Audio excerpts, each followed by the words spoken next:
गुजरातमधील कुख्यात contract killer स्थानिक गुन्हे शाखा जळगावकडून अटक। दिनांक 8/6/2024 रोजी सुरत येथील उमरपाडा पोलीस स्टेशनला खुनाच्या गुन्ह्यातील आरोपी नामे अफजल अब्दुल शेख व त्याचा साथीदार प्रज्ञानेश दिलीप गामित हे खून केल्यापासून गुजरात राज्यातून फरार झाले होते।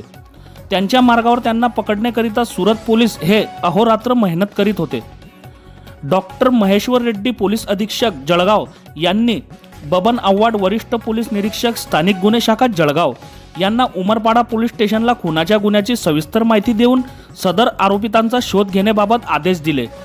त्याचप्रमाणे दिनांक 27/6/2024 रोजी नमूद आरोपितांचा शोध घेत असताना पोलीस हवालदार अक्रम शेख स्थानिक गुन्हे शाखा जळगाव यांना गोपनीय बातमीदारामार्फत माहिती मिळाली की उमरपाडा पोलीस स्टेशनला खुनाच्या गुन्ह्यातील संशयित हे अजिंठा चौफुल्ली येथे ट्रकला थांबवण्याकरिता हात देत असून ट्रकमधून कुठेतरी निघून जाण्याच्या तयारीत आहे।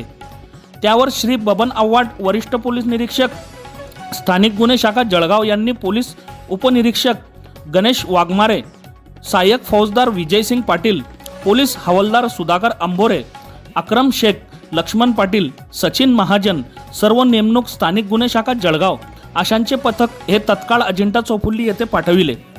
तिथे सदरच्या पथकाने आपली स्वतःची ओळख लपवत सदर इसमांना ताब्यात घेऊन त्यांना विचारपूस केली। अनुक्रमे 1 अफजल अब्दुल शेख वय वर्ष 38 राहणार उमरपाडा मस्जिद जवळ सुरत, प्रज्ञानेश दिलीप गामित वय वर्ष 26 राहणार डोंगरी फलिया तालुका व्यारा जिल्हा तापी असे सांगितले। सदर आरोपितांना ताब्यात घेऊन अधिक विचारपूस केली असता त्यांनी सांगितले की सुरतचे MIMचे खुर्शीद अली सय्यद यांनी 16 लाख रुपयाची सुपारी दिल्यावरून बिलाल चांदी व अज्जू या दोघांचा गळा कापून जीवे ठार मारले आहे अशी हकीकत सांगितली। सदर आरोपितांचा पूर्व इतिहास पाहता आरोपी क्रमांक 1 अफजल अब्दुल शेख यांच्यावर यापूर्वी सुपारी घेऊन 5 खुनाचे गुन्हे दाखल आहेत। तसेच आरोपी क्रमांक 2 प्रज्ञानेश दिलीप गामित याच्यावर यापूर्वी 15 गुन्हे दाखल आहेत। सदर दोन्ही आरोपी हे सुरत येथून कुख्यात गुन्हेगार असून त्यांच्या शोधाकरिता गुजरात पोलिसांनी 11 पथके तयार केली होती। सदर दोन्ही आरोपितांना पकडण्यास स्थानिक गुन्हे शाखा जळगावकडील पथकात यश आले आहे।